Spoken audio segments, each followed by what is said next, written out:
పార్వతీపురం నియోజకవర్గ స్థాయి పార్టీ సంస్థాగత నిర్మాణ సమావేశం శనివారం మన్యం జిల్లా కేంద్రంలో ఆర్యవైశ్య కళ్యాణ మంటపంలో మాజీ ఎమ్మెల్యే అలజంగి జోగారావు సారథ్యంలో నియోజకవర్గ పార్టీ ముఖ్య నాయకుల సమక్షంలో నిర్వహించారు.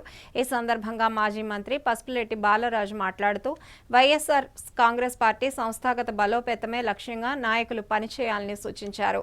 పార్టీ బలోపేతం కోసం క్షేత్రస్థాయిలో అనుసరించాల్సిన విధి విధానాలు మరియు కేడర్ ఎంపికలో తీసుకోవాల్సిన జాగ్రత్తలపై నేతలకు వివరించారు. పార్టీ కోసం నిరంతరం కష్టపడి పనిచేసే ప్రతి కార్యకర్తకు భవిష్యత్తులో సరైన గుర్తింపు ఉంటుందని, వారిని సముచిత స్థానాల్లో గౌరవిస్తామని భరోసా ఇచ్చారు. పార్వతీపురం నియోజకవర్గంలో ఇప్పటికే 100% కమిటీల నియామకం పూర్తయినప్పటికీ అవసరమైన చోట మార్పులు చేర్పులు చేసేందుకు 45 రోజుల ప్రత్యేక గడువును కేటాయించారు. పార్టీ అధినేత వైఎస్ జగన్మోహన్ రెడ్డి త్వరలోనే ఈ ప్రాంతంలో పర్యటించనున్న నేపథ్యంలో ఆయన రాక కంటే ముందే గ్రామ మరియు నియోజకవర్గ స్థాయి కమిటీల నిర్మాణం పక్కాగా పూర్తి కావాలని నాయకులకు స్పష్టం చేశారు.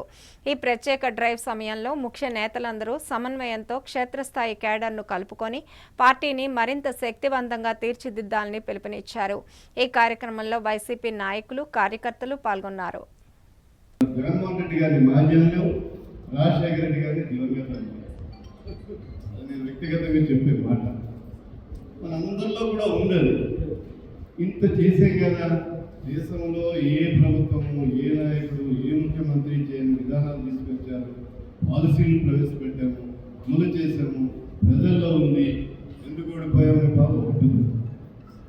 రెండోది, ఈ 2 సంవత్సరాల్లోనే చూస్తున్నటువంటి బాధల్ని చూసి ఎప్పుడెప్పుడు జగన్మోహన్ రెడ్డి గారు ముఖ్యమంత్రి అవుతారా అనేటటువంటి ఒక ఆశ ఉంటుంది. ఈ రెండు మన మధ్య కొంత పోరాటం చేస్తాం.